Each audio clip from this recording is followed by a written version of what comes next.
welcome back to my channel. I am so happy you are here. Today we're going to talk about due dates.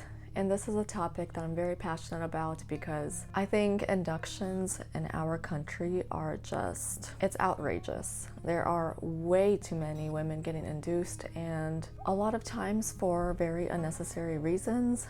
And inductions do come with a lot of risks and side effects, and it's not a matter to take lightly. I want to just share some encouragement for you if you feel like you have fear surrounding the topic of due dates and inductions. The first thing I want to talk about is hiring a provider that is comfortable with you going past 42 weeks. Because of the amount of inductions that happen in our country and also the amount of births that happen in the hospital, we don't even have any real data on births that happen undisturbed in undisturbed environments. There are no statistics done on undisturbed environments. They're undisturbed for a reason. So all the stats that we really have are from like disturbed environments, unnatural environments. It's hard to make a decision when you're hearing so many different voices, and a lot of the fears come from the medical system, and the medical system really fears undisturbed birth. It really fears physiological birth, natural birth, whatever you want to call it. It fears birth. It wants to control it, not only because of fear, but also because it's a business and it makes profit off of interventions. That's a whole different topic that we'll cover another day. Let's talk about due dates. You interview and hire the perfect midwife. And yes, we're going to talk about this from a home birth perspective because I'm a huge advocate for home birth, and this is more of my area of expertise. You interview and hire the perfect midwife. Pregnancy goes smoothly, and 40 weeks comes and goes. You near 41 weeks of pregnancy. You know your baby is healthy. You know your body is healthy. You feel your baby's movement. You feel connected. You intuitively know that everything is just right. You know your baby just needs some more time. At your 41-week prenatal appointment, your midwife informs you that her license or certification does not allow her to attend your birth once you reach 42 weeks of pregnancy,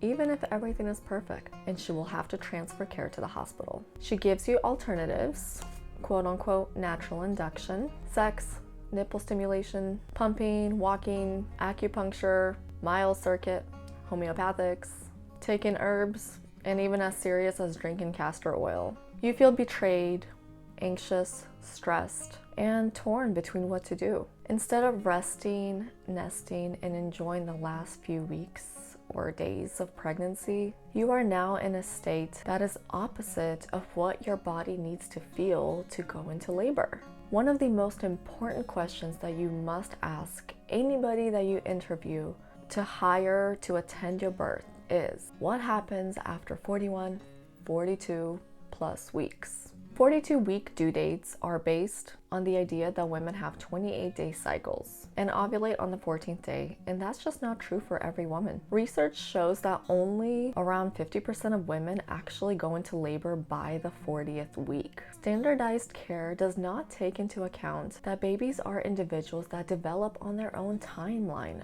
at their own pace. Some babies are ready sooner, some are ready later. Our body does not begin to fail just because we reach 40 weeks of pregnancy. But stressing out about the uncertainty of where and with who you will birth can have negative effects. Now imagine hiring someone who doesn't have any restrictions.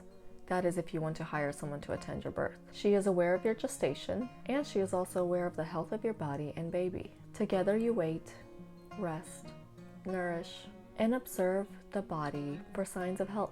In the last weeks of pregnancy, our body always speaks to us. You both are calm and peaceful. There is no pressure or stress. You trust each other and collaborate together with everyone's well-being in mind. If you're hiring support for your pregnancy and home birth, hire wisely.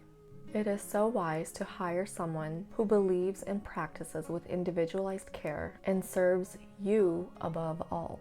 Someone who doesn't adhere to silly guidelines that are unsupportive of physiology. Someone who knows the process, trusts the process, and knows what is normal and what is not.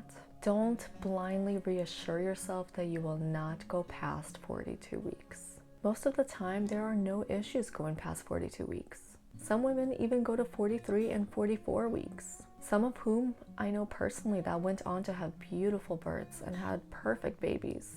Some babies just need more time. Some bodies just need more time. We wouldn't take an undercooked cake out of the oven. Why are we kicking underdeveloped babies out of the womb? Why are we following guidelines established 200 years ago instead of following God's wise design for physiological reproduction that has withstood the test of time for thousands of years? Do we know when the body has the perfect hormonal cocktail ready to start and finish the birthing process? Yes, you are so eager to meet your baby. And if you've had an uncomfortable pregnancy, you are so eager to not be pregnant anymore. The last few weeks of pregnancy is the hardest waiting period. But the last few weeks of pregnancy are also crucial to your baby's development to survive and thrive out of the womb. Yes, you could kick your baby out sooner, but that doesn't guarantee that they will be able to actually stay with you after they are born. Your baby will never stay inside your womb without purpose. If you could trust your body to conceive your baby, to grow your baby, then trust that it knows the perfect time for your baby to come. It is of utmost importance to your body to protect your baby while they are in your womb. This doesn't change at any point in your pregnancy. Physiology knows no deadlines. Don't settle for natural induction. It is still an intervention and unsupportive of physiology. It puts stress on your body, makes your body feel unsafe, and bypasses a ton of processes that are supposed to happen to safely bring your baby forth out of the womb. And if you're home birthing, why would you bring allopathy into your pregnancy and home when that is what you're trying to avoid by choosing a home birth in the first place? If you're concerned about stillbirth or placenta aging, I'm gonna link some informational links in the description box below, so check those out. Here are some ways to make the last few days or weeks of pregnancy easier. Begin your pregnancy with a mindset that you will go past 42 weeks. Because then if you don't, great. And if you do, you're also not stressing out about it being already 42 weeks. Get rid of negative, untrue terminology such as the word overdue, because that's not a thing. You can't be overdue. Your guest date was simply wrong. Educate yourself on the actual risks of a longer pregnancy instead of listening to a bunch of fear-mongering. I'm going to link my blog post in the description box below, and there I have about 8 resources listed, podcasts and a book for you to listen to and read so that you can make an informed decision. So don't forget to check that out. Read positive affirmations daily to focus your mind on the truths of physiological design. Our mind is so powerful, and our body often follows what our mind thinks. So it's important to put positive thoughts into your mind every single day. I have my favorite affirmations linked below. Listen to and read positive birth stories. You can check out my resources list for my favorite podcasts to listen to in pregnancy. Surround yourself with people who support you, trust you as the expert of your body and baby, and won't fearmonger you.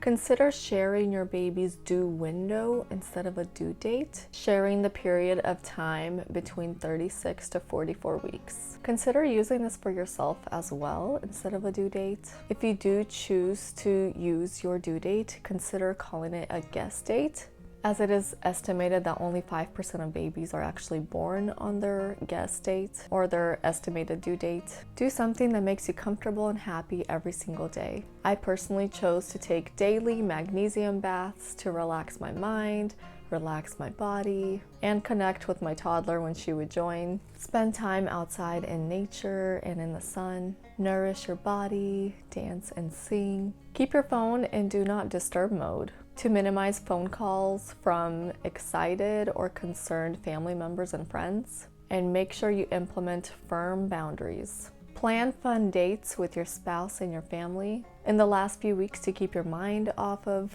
how many weeks you are and to have something to always look forward to. Connect with your family and enjoy your current family dynamic, as it will change when the newest member joins. And prepare postpartum freezer meals and prepare for baby's arrival. I hope these are some helpful tips for you to help you enjoy those last few weeks of pregnancy because you will never get that pregnancy again. And the time that your baby is in you, it is the safest that they are ever going to be. Relax, kick up your feet, allow your body to nourish your baby, and just reframe your mindset around the last few weeks. I know there's so many women that portray the last few weeks as torture, and often it is torture, but again, our body follows what our mind thinks, and so it is so helpful to reframe things in a positive way and cultivate a heart that's grateful to be carrying a healthy baby and grateful for your body for just doing an amazing job nourishing your baby, and being grateful for the time that you have to prepare for your baby's arrival and to enjoy your current family dynamic. I hope this was helpful for you. Let me know your thoughts below. What has your experience been with due dates and inductions? If you like natural birthing, natural mothering, natural living content, please subscribe. I'm posting videos weekly. Thank you so much for being here, and I'll see you next week. Bye.